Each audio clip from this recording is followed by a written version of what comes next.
Youth and Higher Ed to order.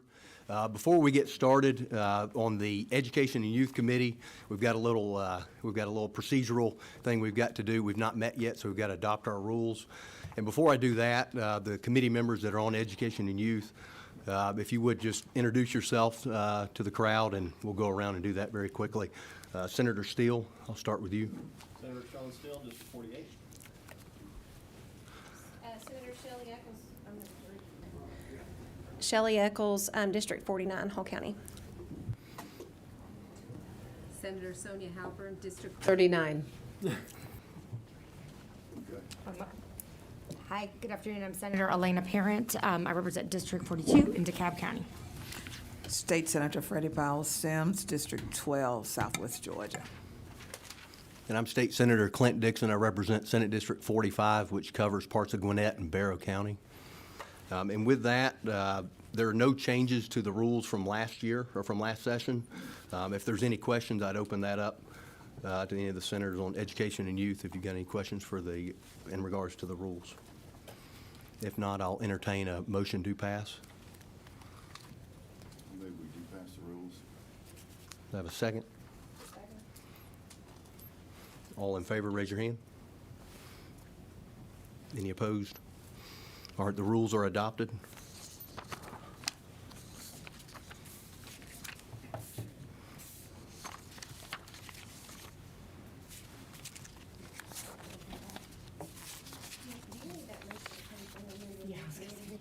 What's that? Yeah, I do. So I'll make that motion. Okay, thank you. Thank you for clarifying that. Joint Committee of Education. That's right. So you Do I need have a a- second. I used to be on education. I'll hold that down. That's all right. And I'll take a second from one of the committee members. All in favor, raise your hand. All right, rules are adopted. Thank you for that.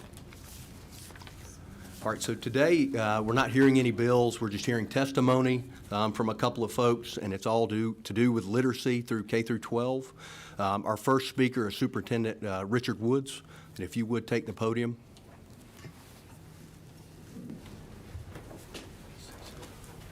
And before we get started, the chairman from Higher Ed would like to make a comment. Well, thank you, sir. What a great crowd. Lord have mercy. We were so overwhelmed. What I'd like to mention to y'all is, as Senator Dixon said, this is a joint committee meeting. So we're going to go, it's going to be a little bit confusing because we'll be Tuesday and Wednesday of this week. Tomorrow we'll be focused on higher ed because we're chairman of the Higher Education Committee. And that meeting will be in 307 and CLOB. So it'll be Tuesday and Wednesday this week. Next week will be Tuesday and Wednesday. We'll be back here on Tuesday. Wednesday will be in CLOB.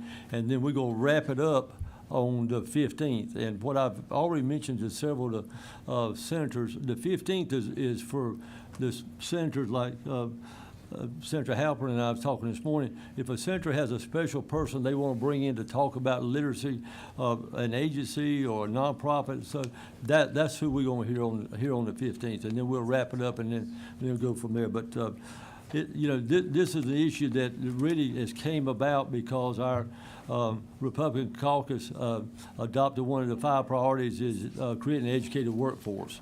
And that's what we're doing. And so we were learning more and more.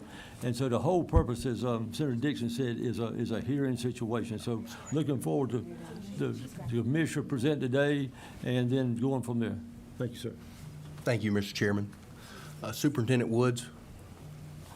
And thank you, Mr. Chairman, and again, all the members of the committees today.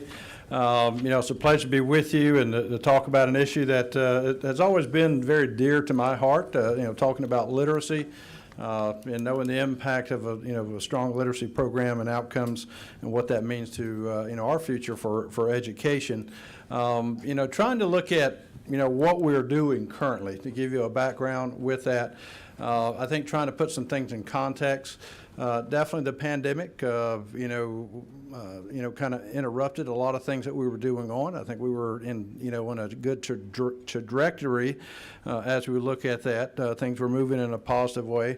But we had to make decisions. And I think what we found out during this time is that during the pandemic, within 181 school districts, the pandemic looked different. How our outcomes or how each district, approached that was a little bit different. different. I do appreciate Governor Kemp, really by allowing our districts to make that choice. And I think that played a big part, and again, what I would say is where we are in education today.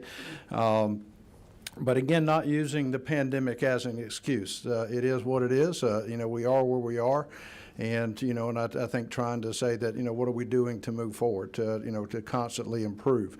I think that, we'll go through the slides, what are we doing? I think, I know currently we are now developing new English language art standards and reading. That's something that's been long coming, something that I have been very supportive of, going back many years, again, predating my 2014 campaign. Currently right now we have, and what we have had over the years is the Common Core version of our standards. We had a name change, and again, name change only to our Georgia Performance Standards, and so I think that as we look at this, it is where we are with our standards. But I firmly believe that what we're doing now is a much more professional methodology. This is something which we have involved hundreds of teachers. If you look at the old process, very few teachers were involved, in the old standards or our current standards. And I think that as we look at making changes, we now have a foundational piece, especially trying to look at addressing not only K-5 but also K through 8. But with an emphasis on K-8. I think having that literacy piece, having some components in there that we do not have currently, benefits us. We have a renewed emphasis on phonics. And also an intensive professional learning and resource development. With the standards themselves, it'll be a little bit slower rollout just because we want to make sure that we have a strong professional learning component for our teachers. And one of the things as well, we are in the process of currently rolling out new math standards. And for our K-5 people, we want to make sure we don't overload them. A lot of our teachers teach both math and English language arts and reading. So I think having a very graduated rollout is very prudent, but also to the fact that with these standards, it is something that, I think is very needed, very timely, and we'll do a much better job at addressing, literacy across the state as well. Accessing, learning loss, and I would probably say learning loss is really opportunity loss. One of the things we look at is that, it's hard to lose something that you've never learned, but, what we face in Georgia and what we did face in Georgia was that opportunity to loss. I think if you remember, roughly in March, the year in which the pandemic rolled out, we received word that we were going to shut down. And we thought initially that was going to be for 2 weeks. Well, it turned out that 2 weeks rolled into the rest of the school year. Did not stop us from having to learn, but we had to make changes. We had to look at, what we were looking at, the following year. What does the pandemic look like? Not knowing exactly the full impact that it could possibly have. But I think as we look at addressing that, we have been very or we have prioritized our learning on that. As you can see, we have state and regional academic recovery specialists, so we have put more people who are targeted and really have a good background in reading and literacy, at a forefront to help support our districts. We have the Boost Grant, which again supports additional 310,000 hours of in school and after school learning. So, learning did not just stop, but we work with a lot of partners outside of the education system, again, to help support that and allowing our districts as well to have, additional learning opportunities during the school year and also outside of the school year. 6,500 free seats in Georgia Virtual, and again, this is our virtual school, again, to support our education and, process by remediating, but also accelerating our opportunities. And one of the things I do want to stress is that, we're not just focusing on maintaining and bringing kids up, but also those kids that are ready to move on. We do not want to hold them back. And so this is a two-pronged approach in making sure that we address that. A free formative assessment. One of the things we look at, we have something called Beacon. Beacon was a product that was developed by our vendor that does our milestones. It is a free service to all of the districts. I think one of the strengths of that it is free and it is supportive. It is aligned with our standards, and so I'm very excited about that. And again, this is 3 through 8, but also what we are looking at is expanding that down into grades 1 and 2, just to have a formative tool that is aligned with our standards and is more supportive across the board.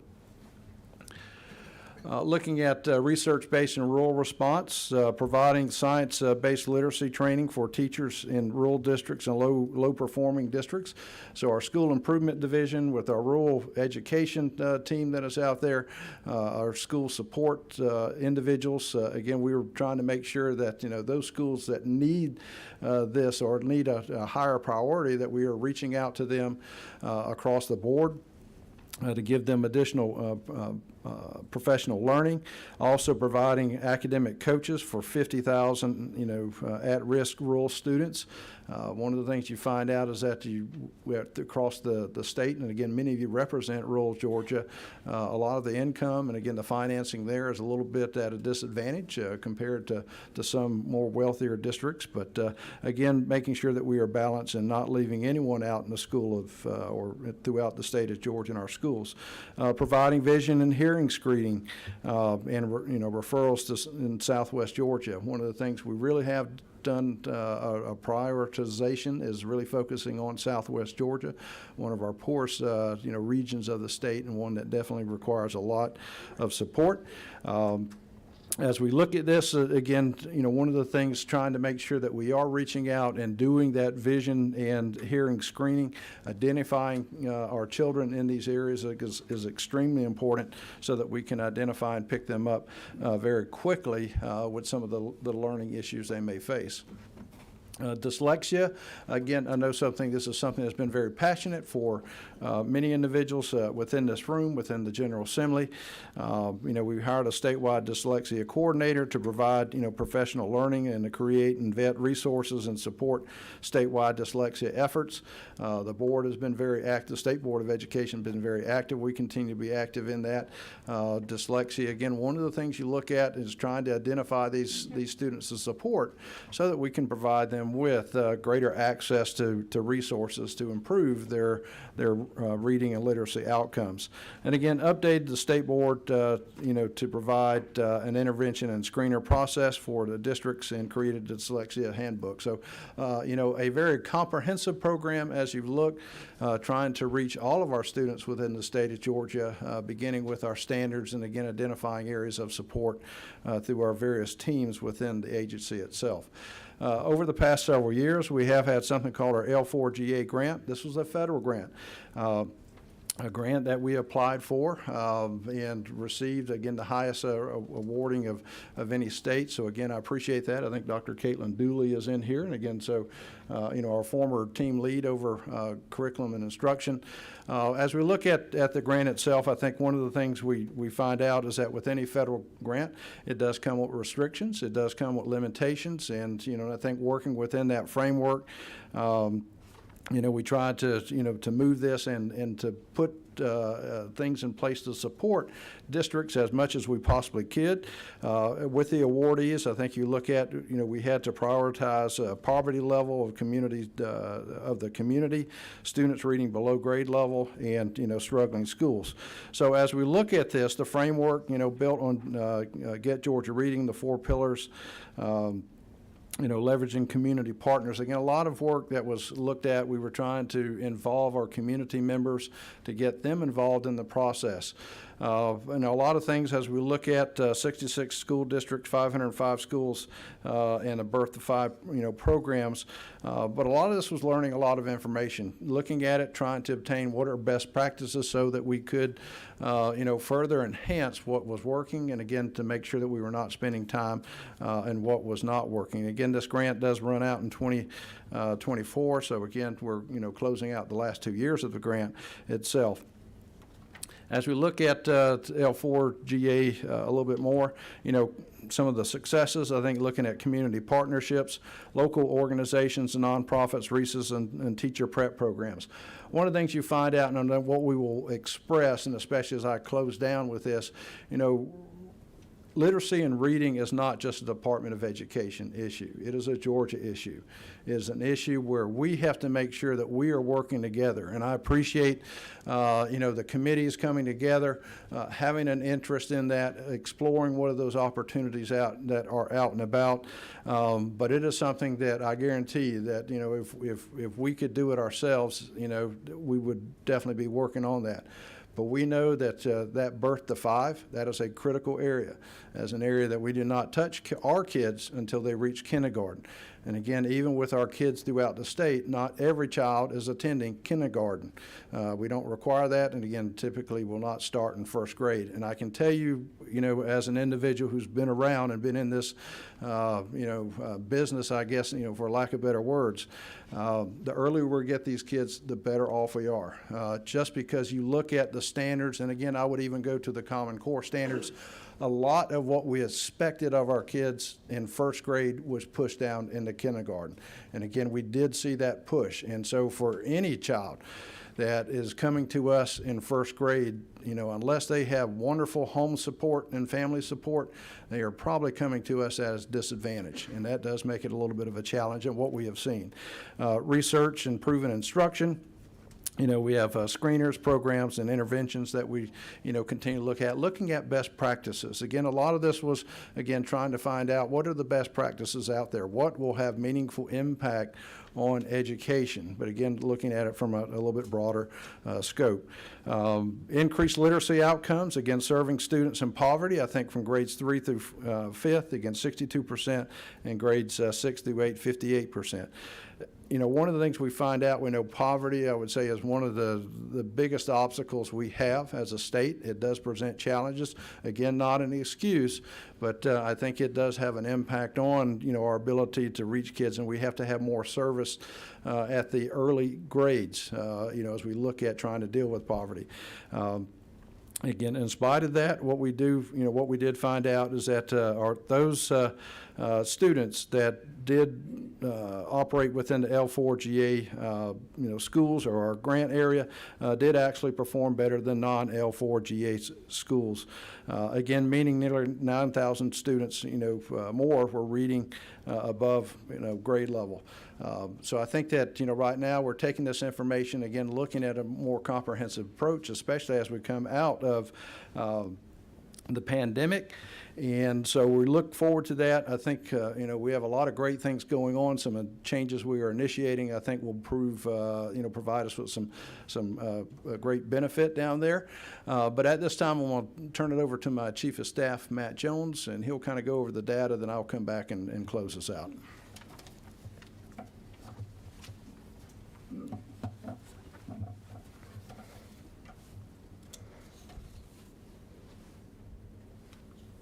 So where are we in literacy?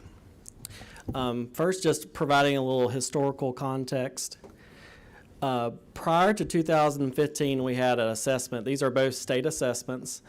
Prior to 2015, we had the CRCT, was our state assessment. They tested students on the Georgia Performance Standards. As the superintendent mentioned, in 2015, we adopted new standards. At that time, they were the Common Core Georgia Performance Standards, and then later renamed. But we've used those assessments since 2015, the Georgia Milestones assessments. Here's a graph. It has 3 states on it, the performance and third grade reading or third grade ELA for 3 states. The middle state is probably one that you're familiar with. You usually hear that about 36% of Georgia students are proficient in ELA. You see the other 2 percentages, 92% proficient, 42% proficient. But really what we hear a lot, and I'm sure you've heard it as well from your constituents, is, we got 64% of our kids, our third graders, can't read. Those other 2 states were actually Georgia. So the 36% ELA proficiency rating was in 2015. The 2019 proficiency rating was 42%. So as the superintendent mentioned, prior to the pandemic, we were on an upward trajectory. But look at this. In 2014, we had a 92% proficiency rating in ELA. So what happened between 2014 and 2015? As I mentioned, we adopted a new test. We went from the CRCT to the Georgia Milestones Assessment. So to understand that dip, and significant dip, you have to understand the Georgia Milestones a little bit more and the NAEP assessment. So the Georgia Milestones is our state assessment. We still use this test today. We test federally required 3rd through 8th grade and once in high school, ELA and math, and once in science for middle and high school and elementary. And then you probably heard of the NAEP assessment. So that's a national assessment. They do a sampling of students, and that's done for 4th, 8th, and 12th graders. And that assessment uses national frameworks. So for the Georgia assessment, of course, we assess all kids in those grades. And for the NAEP assessment, they use a sampling of students from states to do those assessment results. So you see Georgia's proficiency on the NAEP. This was in 2019, 32%, about the same percentage that you saw on our milestones assessment. And then what you probably hear is, what's the top state performing in NAEP? Massachusetts. Consistently, they've been number one for as long as I could look back, but they're usually the top performing state in the nation. What is their proficiency rating on the NAEP? Their proficiency rate is 45%. So in an entire nation, the highest performing state nationally is 45% proficiency. So you can see that gap to where Georgia is, which is around the national average, to the top performing state. Now, a lot of times when you see these numbers, and you probably hear this from your constituents as well, when they see these numbers, they subtract it from 100%. They're like, well, we have, again, 60-something% of our kids that aren't proficient. But the thing to realize is, again, consistently, the top performing NAEP state nationally, for as far as back as I could go, never broke 50%. So there's kind of a ceiling there of there aren't any states that are at 80 or 90% that we would assume would have that proficiency rate. Let's look at Massachusetts again. So since they're the top performing state, if you look at their non-poverty students, these are students not on free and reduced lunch, and compare them to Georgia's performance, we actually are right there with Massachusetts. Where our gap is and what impacts our rating and proficiency rates on NAEP is how we perform with poverty students, to the superintendent's point. So we do a very good job with our students that are not in poverty. But for students that are in poverty, that's where the gap exists in our educational system. Now, a lot of times when the press release goes out, again, it's common for people to see the proficiency rate subtracted by 100 and say, well, we have this huge gap of students that aren't proficient in reading or the other NAEP tested subjects. But if you look at NAEP themselves, what they say, and they're the ones that design the test, they say definitely you need to use NAEP scores to compare other states because all the states took the same test. So it gives you a good idea how states rank among themselves. And it also does a good idea of how the nation is doing compared to last year's scores on similar content areas. It also, for the districts that are participate, it can tell you a good idea of how those districts are doing. But according to the people who created NAEP and designed the NAEP, it shouldn't be used to rank where a kid is on grade level. NAEP is not used to judge where students are. NAEP is used to judge where states are nationally. And those are just two different tests and two different types of measures. So this is kind of a behind the curtain a little bit.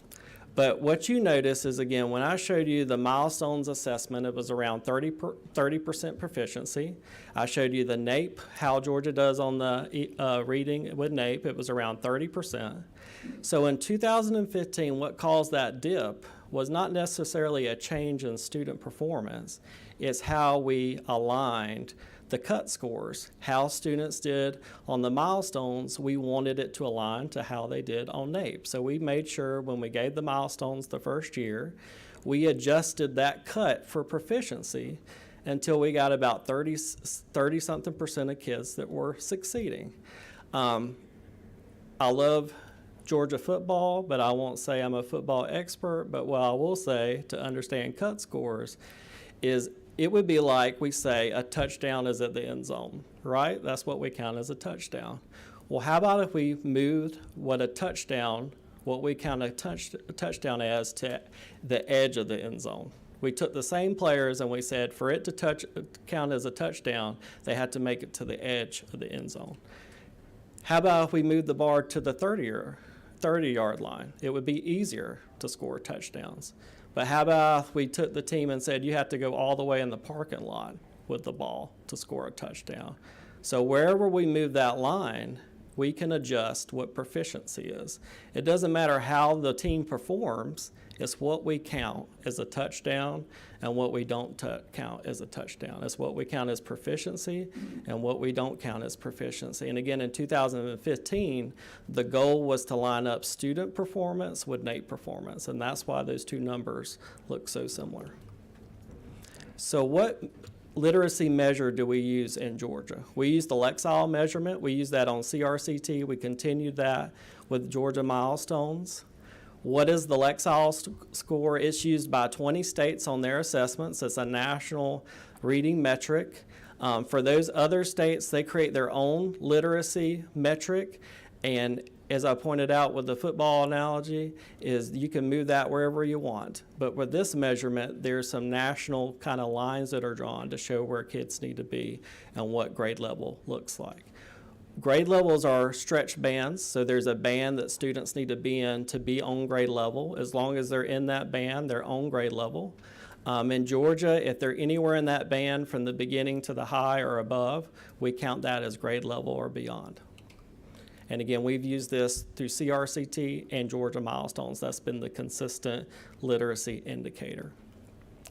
We were asked to show the 3rd and 5th grade results. This is our Lexile. These are the percentage of students that are on grade level. Before the pandemic, we had about 73% of our 3rd graders that, according to the Lexile, were at or above grade level reading. You saw that dip post-pandemic. The same with 5th grade. The dip has not been so severe. But what we saw with the pandemic, you had to think particularly with 3rd graders, almost their entire educational career was disrupted by the pandemic. So it makes sense that we've seen the most significant impact with our 3rd graders. And what we've seen is the rebound to post-pandemic results has been stronger for our middle schoolers and our high schoolers. So these are the results from 3rd to 4th to 5th grade. And if you'll just look at those green bars, again, you can see that for the most part, we're starting to see a rebound to pre-pandemic levels. Again, it's been a little bit more sluggish for the early grades, but those are the grades that have been impacted the most by the pandemic disruptions. So take a look at this. These are cohorts of students. So each of those colors is a class of students as they moved up from 3rd grade to high school. And what you'll notice is the top line in the gray is the upper limit of the grade level, and the bottom of the gray is the lower limit. So students that are within that span is on grade level. They're within that grade level. And if you see the circles towards the left, you see that students were coming in kind of middle or low to the grade span. So that really shows that our early grade students, our 3rd graders, really this has been a multi-year trend. They come in fairly struggling students, but the longer they're in the K-12 system, you can look at middle school through high school, you can actually see our students are getting to the upper of the band and even exceeding the band. So students are coming in further behind, and there's a lot of birth to 5 issues with that. There's pandemic issues, disruptions that I mentioned, but what's this showing is this is a decade plus is as they're in the educational system, we're doing a pretty good job of catching them up and getting them on grade level or higher. So let's look at high schoolers specifically and look at those reading rates. So these were our most recent ACT and SAT scores. These are the composite scores. You can see this is for reading for ACT. We beat the national average. In ACT, for SAT, we beat the national average as well. So again, that really shows that as they're in the education system, as we get them to high school, we're catching kids up. Some highlights from those results is for ACT, out of 4 tested areas, the highest area performance was reading for our Georgia students. For SAT, out of the 2 tested areas, the highest was reading and writing. For SAT and ACT, our biggest gain compared to the nation was in reading as well. Now, not all students take the ACT and SAT, but it's definitely a bigger sample than our NAEP scores are. We have a high percentage of SAT and ACT takers in Georgia. So just to illustrate that a little bit more, these are the top performing SAT states. So you see Minnesota, Wisconsin, and Nebraska. And then you see Georgia. We're around the national average, or beating the nation. If you look at that, you're probably wondering, man, Minnesota, Wisconsin, Nebraska, what are they doing there? How do we up our scores in Georgia to be one of the top 3 SAT states? What you don't see is the number of students that take the test. So for those top 3 states, only 4 to 3% of their students take the test. For Georgia, we have about 70% of our kids take the test. So we have a very high participation rate. Part of that is our post-secondary entrance requirements. But if you can imagine how our scores would look if only 3 or 4% of our kids, our top kids, were taking the SAT. And again, I just show you that to kind of show where our performance is on a national measure, but also share the high participation rate that we have in our SAT. Comparing graduation rate to our reading rates. Before the pandemic hit, our Lexile reading rate was 83% for our high schoolers. Again, demonstrating that when they come into 3rd grade, it's a pretty weak rate, but as they stay in the K-12 system, we're catching them up. So by the time they got to high school, and this is at around 9th grade, that's the last time they have a end-of-course exam, they were at 83%. Our graduation rate before the pandemic was around 82%. So there's some of an alignment between those two. I will also say, and the superintendent's mentioned as well, we have a very rigorous set of diploma requirements in Georgia compared nationally, just because of the number of credits and the type of classes that it takes to graduate. If you remember years ago when we adopted a diploma, it was to get kids to a 4-year university. So the bar was set fairly high. So our graduation rate has seen some incremental increases.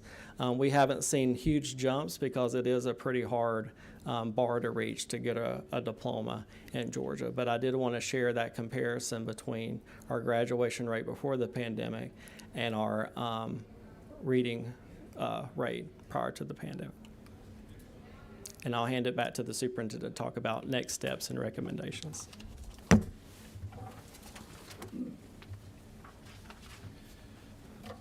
Well, again, is looking at what we need. I think that, as I shared at the very beginning, we're not making any excuses. I think we're all here with a purpose, and that is to improve literacy across the state.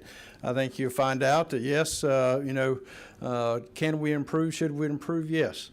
But are we as bad as some would portray it? Then that's no. I think, you see kind of where we're at, across the state.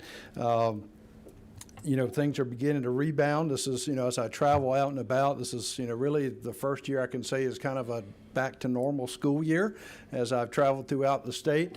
But I would guarantee you this, and I will say this unequivocally, our districts have worked very, very hard. They have put a lot of effort into catching kids up. They have put a lot of effort into making sure our kids are where they need to be. And so, I'm very proud of what they have done. But, the thing is now, as I shared, this is not just a K-12 problem, but this is a Georgia issue that I think that all of us in Georgia can rally around. I think we all recognize where we need to be. So what do? I think this is the optimistic part. As I think about where we are going within the state, is making sure that we are aligned in doing what we need to do. And I think that instead of feeling that this is a have to, we should be thinking this is an investment in our future as a state. And, so I think that, trying to put that in perspective. One of the things that I would recommend, again, coming from myself, is early grades readiness and pre-K, in kindergarten. Expand, access to high quality pre-K programs. Really, there shouldn't be anybody on a waiting list. If there's a waiting list out there, then that means people are hungry to put their kids in. And I guarantee you, if we can get those kids started earlier, and again, we will find out that if those kids that are involved in a pre-K, a high-quality pre-K program, their outcomes definitely are better situated for success. And also, trying to look at right now, we do not mandate kindergarten. Again, Georgia public schools are not required to enroll, until age of 6. So there are some kids that we miss in that grade band. And as I shared, there is a big learning curve between first and kindergarten. There's a lot of learning that is missed out if those kids are not involved in that kindergarten setting. And so I think that is something that, we want to consider, in providing that and providing access and, and perhaps even saying this is where our kids need to start. Just because I know the academic rigor has been pushed down, where, things that we used to learn, or I think of things I used to learn when I was in kindergarten. We used to have nap time. I don't think we even have nap time anymore. There are things that we, took out, and I think, with probably more recess and more play. Again, not saying that we shouldn't have recess and play. That's an important part. But I think, again, having our kids, involved in that kindergarten at a minimum, but definitely making sure that if there's a waiting list with pre-K, that those classes are being fed or being met. Early grade supports, especially in the area of our parapros. One of the things currently, the state funds parapros for kindergarten and kindergarten only. As a person who has been involved as a person and an individual that is married to someone who has worked grades K through 1, I cannot express the value of a strong parapro in your classroom. Definitely at the younger age, it allows us to break our kids up into groups. It allows for more greater individualized attention. And that is something that I would strongly urge that we think of funding once again. At one time, we did have grades K through 2 when it comes to parapros. And so, if I looked at a recommendation, I would expand state funding for paraprofessionals in grades 1 and 2. A great parapro is, like I said, they are grossly underpaid, but we get far bang out of the buck by having them in that classroom. And that's something that I think that, you're able to make your classes smaller, you're able to individualize that, and we're investing it where we need it the most, and that's that foundational piece. We've got to get it right as early as we possibly can. As we look at teacher support, prep, and PL and professional learning, ensure that our teacher preparation programs have a strong literacy focus. I appreciate Governor, or now Chancellor Perdue, and his initiative and reforms up there. Our workforce comes from our colleges of education. They are the individuals that receive that training. And I think one of the things we have to make sure and that we're aligned, that we're talking, we're communicating, is that workforce that we are getting has a strong literacy background. We need to have individuals that are prepared to teach literacy and reading on day one. Also provide science-based professional learning and endorsements. One of the things we are and continue to do is providing that strong professional learning. As I go back and talk about the standards that we're beginning to develop and we'll begin to roll out, we will be spending more money in literacy in that component than we ever have when it comes to an English language art and reading rollout of our standards. So again, I'm very thankful with that. Compensate teachers for participating in intensive training outside of the school day and year. One of the things we look at, our teachers need training. They need to have it ongoing. It needs to be supportive. And I think supporting them, financially with that definitely sends a strong message, but also it allows us to have a day in which we can bring our teachers together. At one time, we used to have a common professional learning day throughout the state of Georgia, which did kind of help out. And so I think that, again, something that we may want to consider, or a couple of days that are out there, so that we can allow our professions to come together and work together as a team on certain days during the course of the year. State supports literacy funding. Provide dedicated funding to support literacy efforts with a focus on scaling up best practices, ensuring science-based professional learning and instruction resources and targeted support. Ensure state learning loss funding, has a targeted literacy focus. I know in the proposed budget this year, there is money looking at learning loss, and I cannot think of a better place to put this funding than to focus on literacy. But I think that going above and beyond that, we have to think about sustainability as well. If we are going to make that change and make the biggest difference, it is going to be at this younger age. As I look at this, I think that a few other things that are not up here, but just, wanted to throw out some things to consider. Leadership training.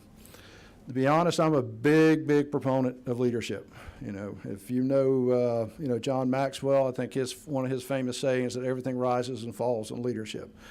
Having a great principal, having a great AP, having a great superintendent, having a great teacher leader, this is where we also need that investment. Because, again, when you think about leadership, those people, you can have the greatest teachers in the world, but if you have the weakest leader in the world, you're going to downplay and dumb down their ability to do that. I use the example, again, being a former coach.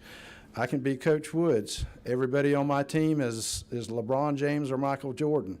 Well, if Coach Woods is making all the wrong calls, I guarantee you LeBron and Michael are going to look like Richard trying to play ball.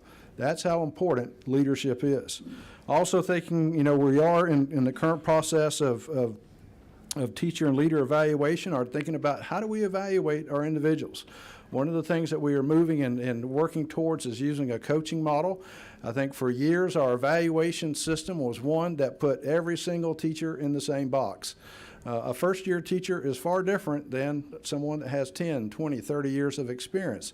And I think trying to use these individuals, to use them as a coaching model, as a resource for our newer teachers, our teachers that definitely need more training and support, will be very beneficial, but also using that and extending that to our leaders as well. Birth 5, support.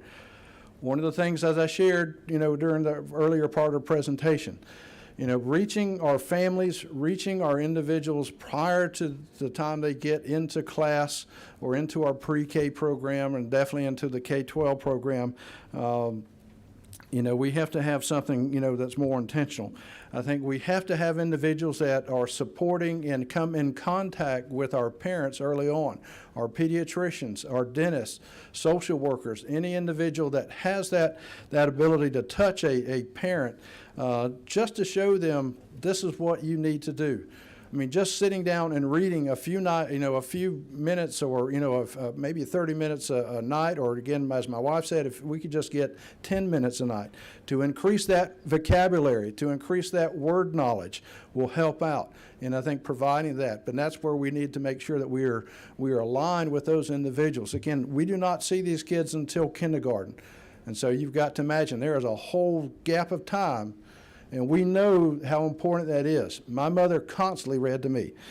We think about involving industry, business industry, or industry and business, nonprofit and faith-based resources. That's an untapped resource that I think we need to look at. Also thinking about school climate or the whole child. Is a child in a position to learn? And so one of the things that I have heard, a lot of my districts have talked about, is the mental health aspect. But I think that as I do close with that, having a statewide strategic plan. Again, this is something that I think that we need collectively as Georgia to come together and to say, instead of just saying that, get Georgia reading, we need to get to the point where we are saying Georgia is reading, and we need to move forward. And that does mean looking at the Birth 5 component, the K-5 component, 6-12, and thinking about post-secondary. Looking at inventorying, what is the existing landscape looking like? What are our initiatives? What are our resources? What are our partners? And how are we connecting? And to do more that, one of the things I found out is that I am involved with a lot of committees. There are a lot of committees we just talk. I mean, we need to quit talking and put some boots on the ground and do some action, to get some results. And I think that by having, a plan like this would help to better integrate learning. That's one of the things we are working on, to make sure that reading is not taught in isolation. But you can learn it in math, you can learn it in social studies, you learn it in science. So I think it is trying to make sure we align that across the board. Agreeing, on a target, as Chief Jones mentioned, I think the Lexile is the best target that we can use as we move forward. But at the end of the day, I'm excited about where we're at. We have a great, great opportunity. We are in a position to be successful in the state of Georgia. The governor, and I think and you as well as members of the Senate and the House of General Assembly, you have laid the groundwork in which we can move. The deficits we have are not insurmountable, but they can be overcome. But I think it doesn't require that we have to do things with more intent. We have to be intentional. I will say that I think the staff that we have over at the DOE, is just amazing. And we have got the culture that is correct over there, that we are no longer out here trying to be compliant, but we are serving and supporting and doing what we need to do to make sure our districts are reaching their potential. Because again, we have the same destination in mind. But each district is a little bit different, and their pathway is going to be a little bit different. So again, at that time, if there are any questions, we'll be glad to entertain that. But if not, then we're good. Thank you, Mr. Superintendent. I'd like to call on Senator Beach. Superintendent Woods, thank you for the presentation, Sure. and thank you for what you do for our kids. One of the things you did talk about was that if a child comes to you without family support, they're behind. Yeah. And I know we can't legislate parents being good parents. Sure. I mean, that's just, they need to be good parents. But is there some way we can encourage parental involvement through the teachers, asking for their cell numbers? The parents are giving their cell numbers to the parents. I know our teachers, when we raised our kids, that those teachers had my wife's cell phone number, and we were involved. And I didn't just go to Donuts for Dad, but we were involved in parent-teacher conferences, and we stayed involved in our kids' education. So, and I didn't need the government to tell me to do that, Sure. but how can we encourage leadership at the principals level and the teachers to get the parents involved? Well, I think you look at things, and I would say from my 30-something years, more involvement at the K-5 area, and it drops off as you move up the scale. One of the things that I think that would be very effective is trying to understand what is the best way to communicate with parents. I think growing up, it was basically a phone call or a letter. Now, if you, as I understand, even understand things that many people don't necessarily listen, or attached to email. And so what are texts? So I think trying to use technology as much as we possibly can to do that and keep, our folks informed. When you look at having something, I think it is starting an engagement, again, early on, I think with pediatricians. I mean, from day one, sharing with parents, setting up a system in which we can monitor what's going on. I think we are able to use our current, student ID system to maybe do some things to keep that up. When we look at parents, trying to make sure that our kids are involved, especially with our student organizations, HOSA, FBLA, FFA, our sporting and things of that nature. But, for me, it is also saying, hey, coaches or sponsor, let's maybe add another component on there that will allow us to share what is important. And again, just to continue to hit that, this is important, because, in many cases, if a parent doesn't hear this is important, it kind of fades away. And that's, I think, something we've got to be more diligent on doing that. But I think technology is one of the ways we can use that. Okay? And then I've got a question from Senator Eccles. Okay. Thank you, Mr. Chairman. You mentioned that a problem is that, students are not mandated to start school until they're 6. How many kids do we have who are skipping kindergarten? I think what we have, was that 14? Just shy of 14,000. 14,000 Yeah, that's students skip annually. kindergarten Yeah. annually? And when they do come in first grade, are they functioning below grade level at that point? I would have to check the data further on that to get that information to you. Okay, thank you.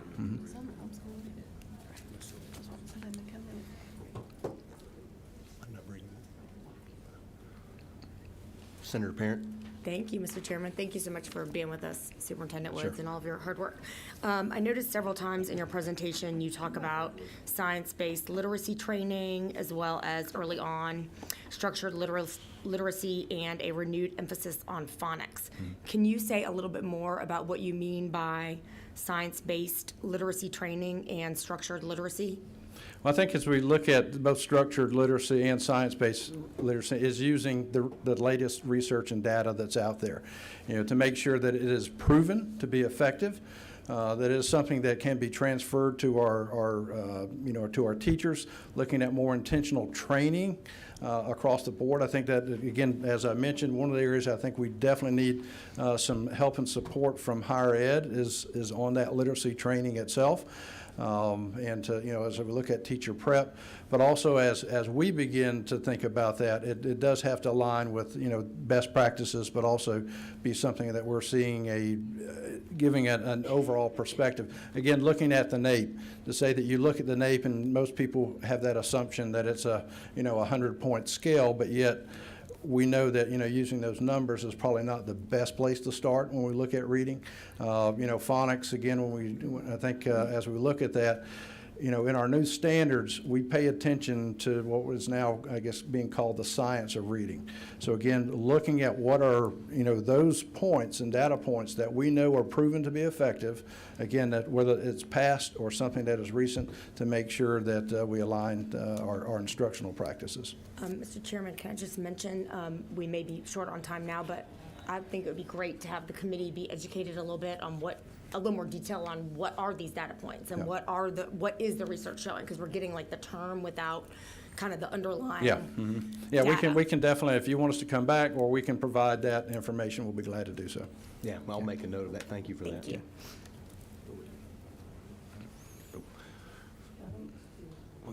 Senator Hutzettler? Thank you. And our teacher on the committee sort of answered my question.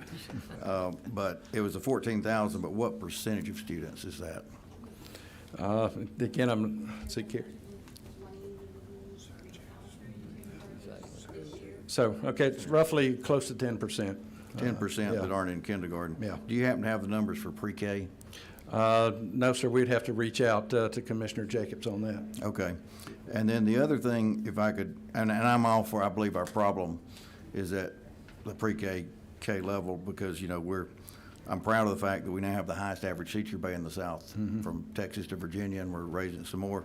But that teacher at high school, if she's got students that are way, way behind, she just can't do the job with them, and so we've got to take care of that. But the other thing I would comment is we spent a long, long time on statistics, and we talked about 3% in Minnesota. Well, the guy in Minnesota is going to be talking about, I just looked it up, the 96.1% up there that take the ACT, and Georgia only has 28.1, and that's why Georgia's 0.4 of a point higher. I mean, we can With we can numbers, put the sure. numbers that are favorable to us, but the thing is, we got a problem. We need to work on it.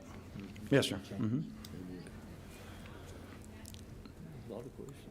Call on Senator James. Thank you. Superintendent Wood, thank you very much for the presentation. I know that we're trying to expand pre-K programs. I've been doing a lot of research on the states that have high performances in education, and they have pre-3. Is there any way that we would ever look at that? I know that we just require age 6. We have to change the school age and in order to have a pre-3. I know we have, with the Head Start, there's some federal, programming with that, but anything of that discussion, definitely, we would have to rely on y'all, because now you're talking about increasing, additional funding that comes with that, because that is something we do not fund at present. But it is a discussion we could have, we'll be glad to provide any information there. But, we do have, what is a lotto that's supposed to be increasing the amounts of money that we've been getting and surpluses. So that's why I wanted to ask if we could just do not only pre-K, but could we even look at pre-3? Well, again, I think we'd have to go to Georgia, school financing and the lottery. Again, I'm not, that familiar with that funding, since it's outside of our area. Thank you very much. Our next question, Senator Setzler. Thank you, Mr. Chairman. Superintendent, as I look across this info, and I appreciate you sharing the data with us across a number of counties that are organized by RESA. What's interesting, whether you're looking at Jefferson City, Central Circle City, Decatur City, these city school systems, or whether you're looking at, I'll call these counties out because this is actually a nice shout out. Bacon County, Brantley County, Charlton, Clinton County, Lumpkin, Rabun, and Stevens County, North Georgia, South Georgia, small city schools. They actually performed better post-pandemic than before pandemic. Yes, sir. There's something happening in those schools, because within a RESA, you might have some school systems that are doing poorly beginning before and after, and some that did quite well. And it's North Georgia, South Georgia, really around the state. What's the secret sauce that happened during the pandemic that some districts were able to be equal to, or in many cases, increasing their performance post-pandemic? And I do have a follow-up question. Do you have a sense of what that is? Well, again, as I travel throughout the state, what I did find out is that if you were outside of metro area, you were probably in school. And you were in school face-to-face. We did see that a lot of our urban areas chose to not be in school face-to-face, or at least, were somewhat selective and, not as timely as coming back. Again, not saying there's bad or wrong, but I think that is what I did sense. Again, the pandemic, it looked different throughout the state. And as it moved and traversed throughout the state, then, I think it definitely had an impact. But from what I did see, and again, this is just personal observation, we saw that they had that, that in common. Also, I think that, our folks, what they did realize, and what I, experienced, and what superintendents and individuals shared with me, they understood, the importance of reading. And I think especially in these younger grades, they made sure that that's where the focus and emphasis was. Because we had things, we were dealing with rolling quarantines, we had teachers in and out, we had students in and out, we had to work with, Department of Health and what that looked like. So there were a lot of challenges that were out there, but I think that what we did find out is that, again, the 2 points I mentioned played in favor of some of those counties, especially some of the counties that you mentioned. I was down in there, and especially like Charlton. I remember when I was there, early on during the pandemic, it was like pandemic what? They were in face, had their kids in there, 99% of their kids were in school. And Mr. Chair, I just raised a question because there are adult decisions that are made by people like us, policymakers, people in schools, that impact the kids.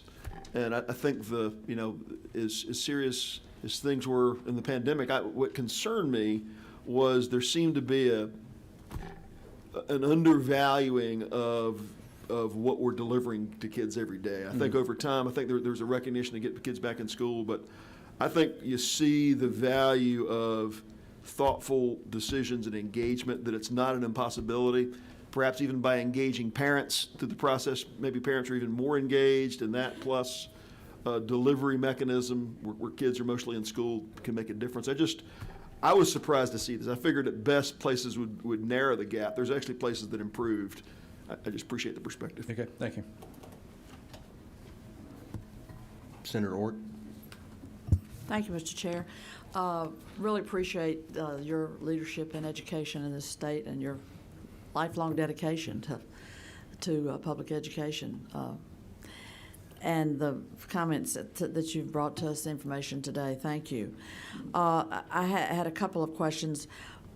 the L4GA grant. Yes, ma'am. First of all, congratulations on, getting in a proposal that got us funded at the highest level. It's ending. The data seems to show that it was successful in the places that we were able to apply the money. Does that mean that there's merit in replacing this expired grant? It's, you got it, you performed, you got good results, and it's going to close down unless we replace it with state dollars or get more federal dollars. Yeah, I believe there's another grant that will be coming out or open with that. Of course, we intend to apply. One of the things I think looking at the grant itself is making sure that the information we're receiving, can it be replicated? Can it be duplicated? Is it, are there any anomalies that we have to look at to make sure that, it's just not a one-off that we saw? And I think as the data closes down, we've had several years now to look at that, which, again, for any scientific study, it's now we have information that we can come back and look at to say, was it a significant improvement of what we hope to have seen? And did it match, in line with the purpose of the grant itself? Thank you. And just follow up, the correlation between children coming from impoverished backgrounds and their school performance is pretty compelling, and it's not Georgia; it's everywhere. No, yes, ma'am. And the opportunity, if QBE had a change to it to have what they call opportunity funding, that is special funding that's tied to a stream of revenue that comes to schools that have these high concentrations of children in poverty. Is that something that you would see as a additional way to address the needs that we have in Georgia? Definitely so. I think that, having something that is targeted, specific, especially in the area of literacy, I think it does make sure that every district knows that this is what money would need to be spent on. Right. And it does allow us to have, that intentional purpose on that. So, as we look at, the QBE formula overall, then I think it is something to consider. Again, I think most of you know it's a 1985 funding formula. Right. I was teaching in the 1980s, and I must say, It's education looks a different world. Yes. Yeah. Well, on the milestone. Yes. And this will, I know other people have questions. I'll close out, but there are only 19. We only test in English. When they take the test, it is only in the English language, and we don't make it available, the testing available in other languages. I think there are only 19 states in the country, including Georgia, that do it that way. What light can you shed on that? Well, again, I would say the assumption is everyone is learning in English. I know, especially when we look at English language learners, the intent, even thinking about our accountability with the feds, I think falls more in line with that. As we look at this, anyone that's coming into the system and they have a language barrier, that's another barrier that Right. is on top. So, is it something we need to consider and look at that? And maybe, again, I don't want to just overstep my talk with that, because it may be an additional cost to testing that I'm not aware of at present as well. Right, but a majority of states now do test in more than English language. Yes, ma'am. Thank you so much. Sure. Yeah, and I had a question in regards to kindergarten, as far as if the state was required all children to attend kindergarten, as far as procedurally and functionally, what challenges do you see from the education system making that change? Well, I think structurally there would be a little change. I mean, everybody would follow our standards, so nothing changes there. The only thing you would look at is that, what would be that impact on a local level? If it is a small school district, do I need more facilities? Do I need additional building and construction?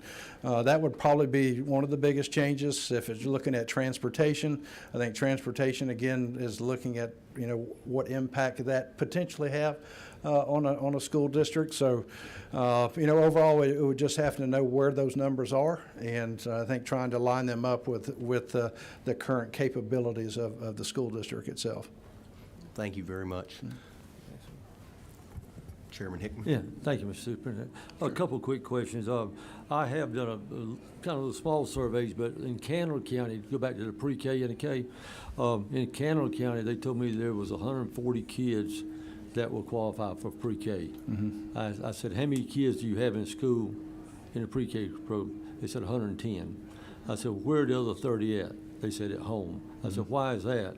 They said, we have no other programs, whether it be church programs or anything. So I said, what you're telling me is you got 30 children that go from pre-K to K, or maybe not even to K, that go from pre-K to K that are already behind, okay? And they say they agreed. So one of our big pushes ought to be to have the lottery fund, fully fund pre-K. And so not only does a child qualify for K, they also qualify for pre-K. And also to drop the age from 6 to 5, because we also, in some instances, as I think you said, we're actually losing 2 years with some children. And so that would be a huge thing to move these scores up. The other thing I'd like to say is that, and you used a word a while ago that I like to use a lot in education, and you used the word investment. And so many times across, when we met with 56 school superintendents during the summer, okay, 5 different regions. Several of them superintendents used the word as an expense. And I got just furious with them about the word expense as opposed to investment. So that was the key. Help me understand, because a lot of what I've been working with is Joy Hawkins with GOSA, G-O-S-A. Help me understand how that works in with y'all's numbers that you're presenting up here. And again, my concern long-term is not the kids up here taking ACT and SAT, okay? My concern are these kids here and these kids here. And I talk to a lot of teachers, and these teachers are telling me that these children are not able to read in high school and in middle school. So I don't know how all that plays in with our numbers, but sometimes our numbers may not be reflective of what's really happening. Well, in regard to GOSA, I would probably have to leave that to the GOSA personnel. I mean, they've been involved with the changes that are out there. You know, I know their role has changed over the years, but they basically, you know, have been kind of a reporting agency and, you know, evaluating, you know, some various aspects of K-12 education. And so, like I said, again, I'm just not that familiar with their internal operations currently, so I don't want to, you know, misstep or misspeak on that. But you are, and I gather from your presentation, you are a big fan of the fully funding of pre-K and kindergarten, get these kids into school as fast as we can. It definitely would have an advantage. I mean, that's again, we look at the impact, and I know, you know, pre-K, again, with Commissioner Jacobs, they could probably share you some information, what they did a few years back as far as literacy and the impact that a good, viable pre-K program has. I think our Georgia pre-K under her leadership has done well. We do have, you know, there are other private entities out there that do have that, but you know, once again, the earlier exposure to training definitely helps out, just because the expectations of our students really have pushed down. I mean, that has been a big shift of what our kids, when I think about what they are learning in first grade now or kindergarten, that's pretty impressive information. Yeah, thank you. Good. That's enough.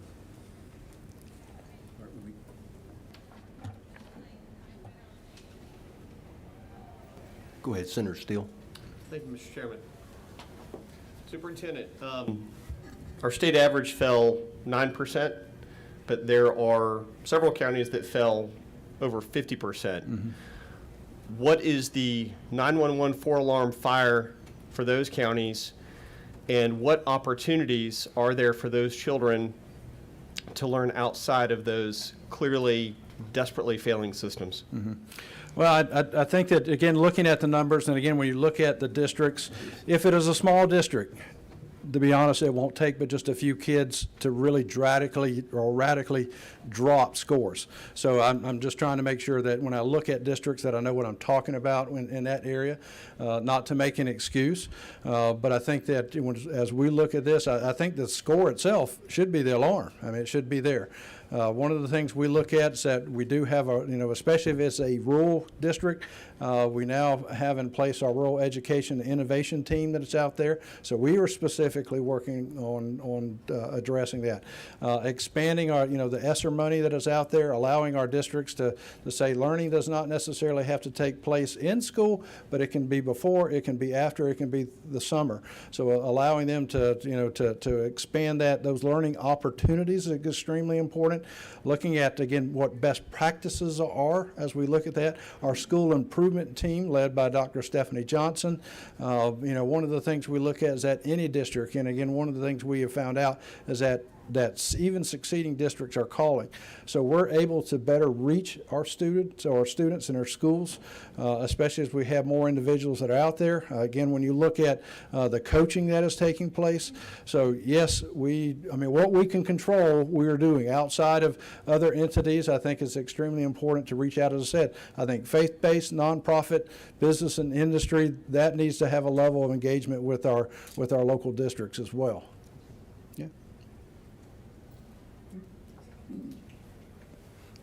Thank you, Superintendent. I believe that's all the questions we have. Thank you so much for coming and speaking Again, to us today. just to close, again, thank you again, Senator. Again, as I said, I'm not here trying to gloss over anything. I think the figures, speak for themselves. I'm not here trying to paint a picture that is unicorn and rainbows. We have to make improvement. And so, my commitment is that, as you as a body, I'm willing to work. I'm willing to, bring together and support and make sure that we get our kids. Because as I've shared, I said, if I were a superintendent, what would I want to be known as? And I would want to be known as the superintendent that got Georgia reading. And I think that's a worthwhile endeavor, because it will pay big dividends in a child's life for an eternity. So again, thank you. If we could be of any service, any other additional information, please do not hesitate to reach out. Okay, thank you. Thank you so much. Okay, thank you. Our next speaker is Dana Rickman from GPEE. She's going to talk to us about the top issues to watch for and review on the CARES funding spent on lost learning.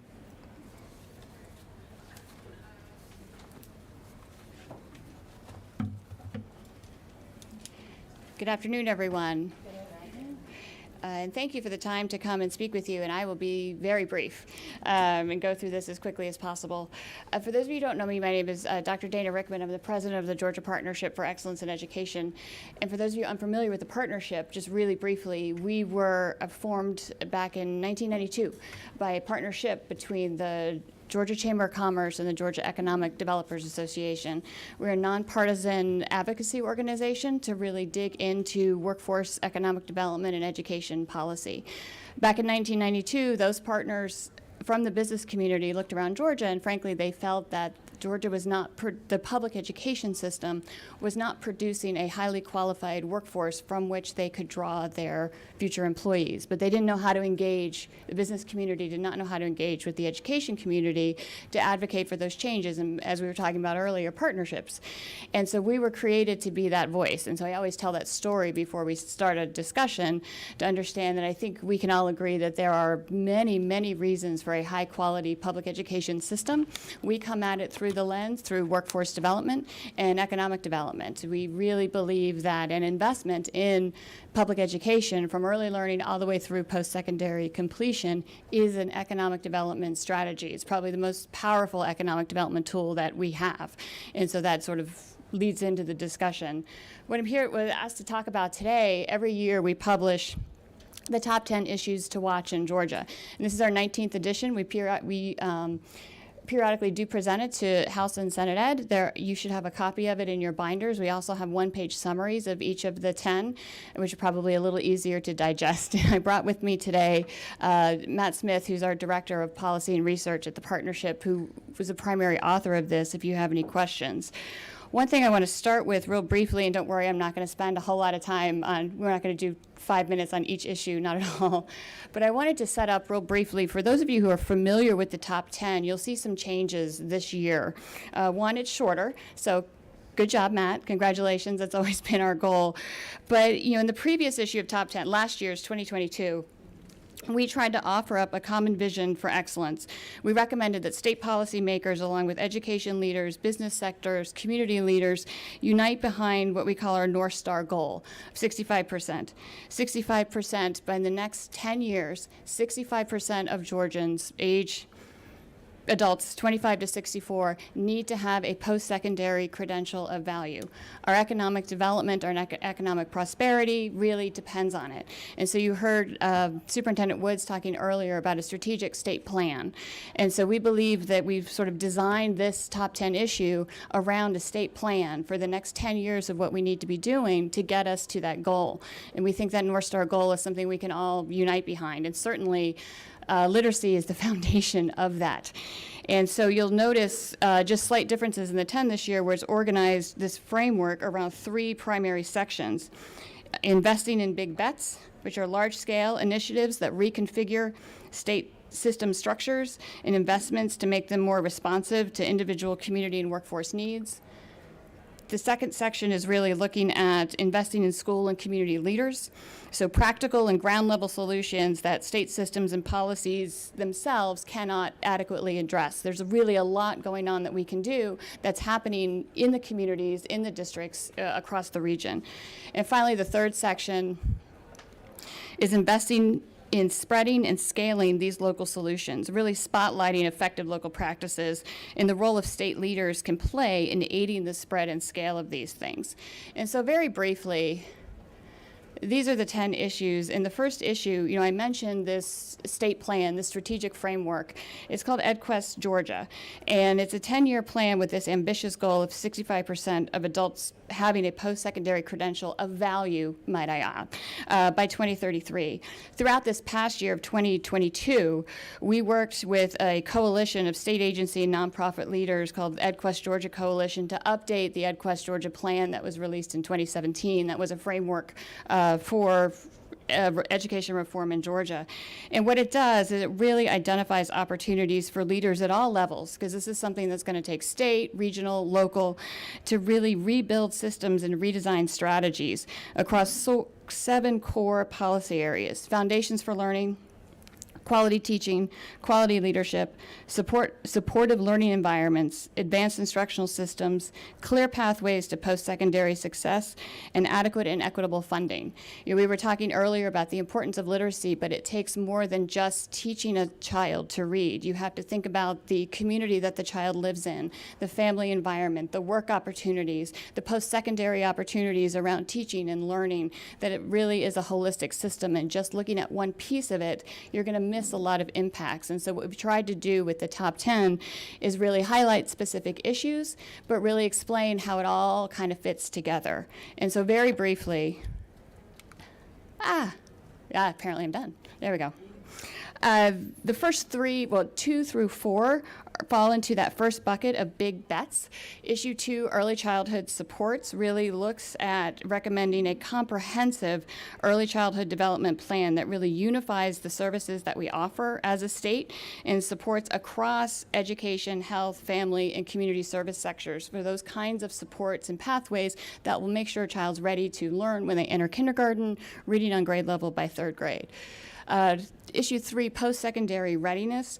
We've done very well in Georgia, despite, we have, the superintendent was right, we have high graduation standards compared to other states. And our graduation rate has consistently climbed, and we're in the low 80%, which is great great news, but we have sort of the reverse problem once these students get to post-secondary. We're not climbing, we have big problems in post-secondary access and completion.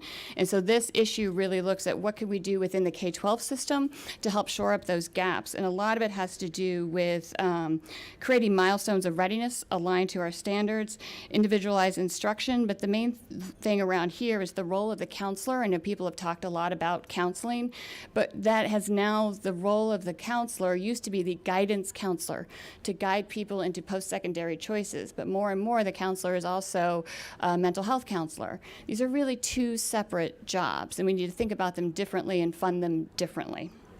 I won't spend that much time on all of these. For post-secondary promise, completing post-secondary, there's a lot in this issue, but the main takeaways here is we really need a comprehensive statewide need-based financial aid program for post-secondary completion. We did the last mile grants last session, which was great and a great tool in the toolbox, but we really need to think more comprehensively. We also need to expand and deepen incentives for working adults to enroll in short-term programs and earn post-secondary credentials, especially in areas where the state's experiencing workforce shortages. One of the things that we need to make sure that we continue to think about when we talk about education policy, workforce development policy, let's not forget adult education. With 45% of adults in Georgia are sort of functionally illiterate. How do we get them educated and back into the workforce and being contributors to our economy? TCSG is doing a lot of work in that area. We can support that more.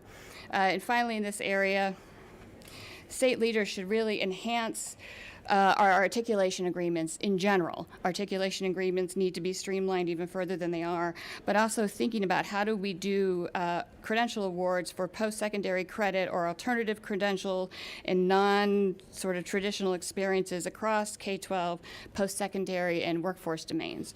I know that Chancellor Perdue and Commissioner Dozier are working on things like that, but really how do you get credit for work experiences, and the transferability of credits is getting better, but it's still pretty murky. The second area, investment in school and community leaders. The way we define leader is pretty expansive. We talk about educators, of course, but also students, parents, civic and community leaders. Issue 5 around teacher burnout. We dive into the underlying causes of burnout. Salary is always mentioned, and Georgia is making great progress on that, but it's really so much more than that. Poor working conditions, inadequate preparation, lack of professional growth opportunities. This is generally speaking, probably in Georgia, but across the United States as well. And so we really need to think about systemic attention and changes of how we support teacher leaders, prioritize professional growth, address personal well-being of teachers. Issue 6, a comprehensive school safety model, really looking at the value of school culture and climate and wraparound services as strategies to mitigate some of the school safety challenges that we're all facing and that we're all worried about, in addition to other things that can be done in school safety. And Issue 7 really emphasizes the importance of authentic engagement between school and community leaders and parents. Parents especially got involved in their kids' education system in a much more intimate way than they had been over the past 3 years, and it has really led to, I think, a lot of animosity and some misunderstandings. And I don't know if you've been to a local board meeting lately, maybe some contention. And so how can we really help district leaders and school building leaders empower parents, students, and other community leaders to positively participate in this process to really help support school and school turnaround? Finally, the remaining 3 issues are really spreading and scaling local practices and spotlight the need to integrate sort of local best practices into existing state strategies. Issue 8, we really dig into, like, state leaders can use existing assets to support an out-of-school framework that provides predictable and recurring state investments for after-school and summer learning.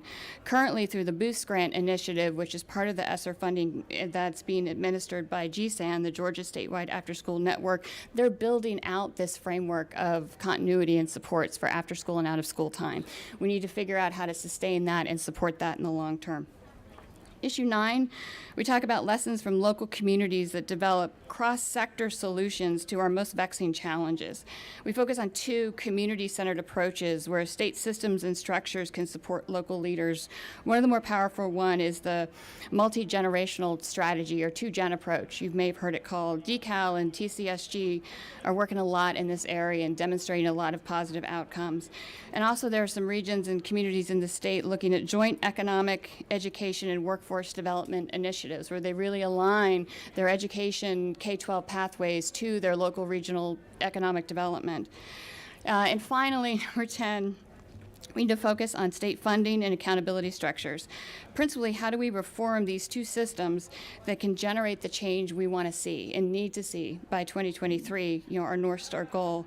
First, we need to fully understand how local districts are utilizing their federal pandemic relief dollars and really thoughtfully incorporate those learnings into how we update and tweak our QBE formula.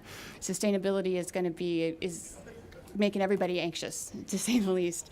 And then on the accountability side, I think state leaders really need to have a good discussion and draft an accountability framework that includes multiple measures of school quality and sort of embed structures that support performance-based feedback and school improvement, but a model that's really supportive of school improvement and encourages innovation and incentivizes that, as opposed to a punitive, you fail now, kind of thing. And so that's very brief. I'm sorry I talk so fast, but nobody wants to have me groan on We've got for this. another committee that starts at 4. Yeah, I and so, apologize. I'm happy to take any questions or talk more specifically about something else. No, Or thank you sit very down. much. I'm sure there is questions. So grateful for you coming out and speaking to us today.